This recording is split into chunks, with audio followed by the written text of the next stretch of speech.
मुख्यमंत्री नीतीश कुमार के प्रस्तावित आगमन से पहले ही मुजफ्फरपुर जिले के सकरा विधानसभा क्षेत्र में सियासी हलचल तेज हो गई है। जिले के इकलौते जदयू विधायक अशोक चौधरी के खिलाफ न सिर्फ पार्टी के ही नेताओं ने मोर्चा खोल दिया है, बल्कि आम जनता भी विरोध के सुर में शामिल हो गई है। क्षेत्र के विभिन्न इलाकों में लापता विधायक के पोस्टर लगाए गए हैं, जिससे राजनीतिक माहौल गर्मा गया है। जदयू के वरिष्ठ नेता एवं किसान सहकारिता प्रकोष्ठ के जिलाध्यक्ष रवि भूषण ने विधायक पर गंभीर आरोप लगाते हुए कहा कि 5 साल में विधायक ने एक भी काम नहीं कराया।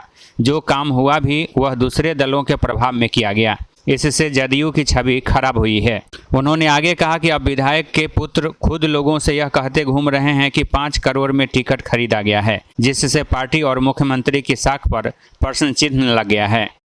मुख्यमंत्री का आगमन होना है और ऐसे में जिले के एनडीए में जदयू के इकलौता विधायक है और इसी सकरा विधानसभा में जीते हैं और यहीं पे उनका विरोध हो रहा है। क्या कारण है?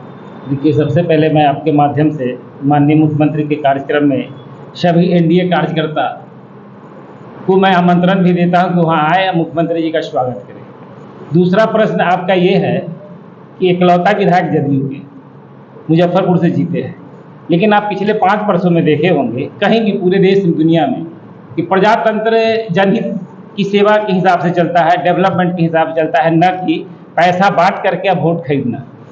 वो अभी देखे पिछले 4 वर्षों से इस क्षेत्र में लापता थे, अभी वोट भी कई जगह लग चुका था, लापता का उनके खिलाफ लग चुका है। और ये सकरा का जो बुनियादी व्यवस्था को ठीक करना था, इन्होंने पिछले 5 साल में कुछ नहीं किया। सकरा को अनुमंडल बनाना 1 नंबर में प्राथमिकता देना था। दूसरा है, यहाँ एक महाविद्यालय है, श्री रामेश्वर चश्रू महाविद्यालय, उसका सर्वांगीण विकास नहीं हो पाया। यहाँ एकमात्र रेफरल हॉस्पिटल है जो जर्जर स्थिति पहुंचेगा, कभी भी वो बंद हो सकती है सरकार से, उस पर भी उन्होंने ध्यान नहीं दिया। नहीं, मिला जुला कहना यह है कि वो विकास से मतलब नहीं रखे, जनहित में कोई काम नहीं किया और ना एनडीए के कार्यकर्ताओं को कभी सम्मान देने का काम किया। उनके इर्द गिर्द दलालों का भीड़ लगा रहता है, आरजेडी कार्यकर्ताओं को वो शरण देते हैं। अभी हाल में महिला सशक्तिकरण का एक कार्यक्रम होना था रेफरल हॉस्पिटल में, उसका उद्घाटन में उनका बेटा आया और करवाया। किससे किया था? नगर पंचायत अध्यक्ष जो आरजेडी का लोग है, हैदर से करवाया गया। तो आप क्या कहिएगा? पार्टी हमारी और व्यवस्था किसी और का चलेगा? जनहित में यहाँ कोई काम नहीं हो रहा है। तो हम एनडीए कार्यकर्ताओं की देन है जो यहाँ कुछ सड़कें बन रही है। सभा का सड़क हो या 41 सड़कें जो पास हुई, ये सब एनडीए कार्यकर्ताओं की देन है।